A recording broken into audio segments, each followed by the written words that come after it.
இப்போ இந்த இளவரசி உடம்புல மாடர்ன் வேர்ல்டுல வாழ்ந்துட்டு வந்த பொண்ணோட சோல் தான் ட்ராப் ஆகி இருக்கு. இதோட ஃபர்ஸ்ட் பார்ட் நேத்து போஸ்ட் பண்ணிருக்க, மறக்காம பாருங்க. அப்ப அவளும் என்ன ஆச்சு, எப்படி இந்த உடம்புக்குள்ள வந்தோன்னு யோசிச்சு பாக்குறா பாருங்க. அப்ப அவளுக்கு அன்னைக்கு நடந்தது எல்லாமே ஞாபகம் வருது. அவளுக்கு எப்படிடா மனசாட்சியே இல்லாம இந்த பொண்ணை இப்படி ஹர்ட் பண்ணிருக்காங்கன்னு கோபத்துல இளவரசரோட செகண்ட் ஒய்ஃபை போட்டு அடிக்கிறா பாருங்க. அவ வாயில இருந்து ரத்த வர ஆரம்பிச்சிருச்சு. அந்நேரம் இளவரசர் வந்து இந்த அரண்மனைக்குள்ள ஒரு பொண்ணு இவ்வளவு ரூடா பிஹேவ் பண்ணக்கூடாதுன்னு சொல்றாரு.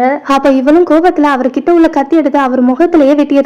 இத பார்த்த எல்லாருக்கும் ஒரே ஷாக் ஆயிருச்சு. இளவரசரும் அரண்மனையை விட்டு வெளியே போக சொல்லி தண்டனை கொடுத்துடுறாரு. இவதாச்சும் தப்பு பண்ணா அவளுக்குன்னு வேலை பாக்குற மெய்டுக்கும் தான் சேர்ந்து தண்டனை கிடைக்கும். இப்ப இவங்க ரெண்டு பேரும் அரண்மனையை விட்டு வெளியே பாலடைஞ்சு வீட்டுல இருக்காங்க. அப்பதான் இவளுக்கு ஒரு ஐடியா வருது. இவகிட்டதான் போன் இருக்குல்ல, உடனே வீட்டுக்கு தேவையானதெல்லாம் ஆர்டர் பண்றா. 5 நிமிஷத்திலேயே மாடர்ன் வேர்ல்டுல இருந்து டெலிவரி ஆகுது. அவங்க எல்லாரையும் ரிவெஞ்ச் எடுக்கணும்னு 1 மாசத்திலேயே வெயிட் குறைக்கிறேன்னு சவால் விடுறா. 1 மாசம் ஆயிடுச்சு. எல்லாரும் ஒரு மீட்டிங் அட்டென்ட் பண்றாங்க.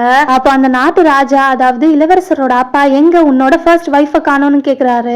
அப்ப இளவரசரோட செகண்ட் வைஃப் அவளை பத்தி எல்லாமே தப்பு தப்பா சொல்லிடுறா. அப்போ இளவரசர் நடந்தது எல்லாத்தையும் சொல்றாரு. அதுக்கு ராஜா, உன்னோட செகண்ட் வைஃப் சொல்றதை கேட்டு அவளுக்கு தண்டனை கொடுத்துருக்க கூடாது, இப்பவே அவ இங்க வரணும்னு சொல்றாரு. ஆக்சுவலா இவ இந்த 1 மாசத்துல நிறைய எக்ஸசைஸ் பண்ணி பயங்கர ஒல்லி ஆயிட்டா.